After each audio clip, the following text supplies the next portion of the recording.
Сәлем достар, бүгін біз ең оңай және жылдам дайындалатын салат жасаймыз.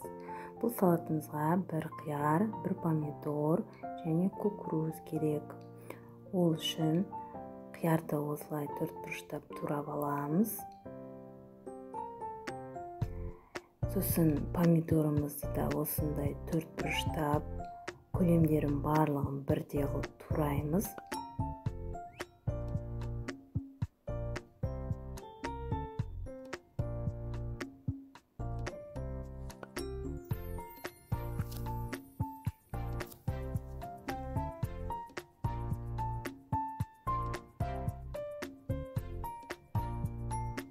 Кукурузымызды бетіне қосып, үшеуін бірге араластырамыз. Дәміне қарай тұз саламыз.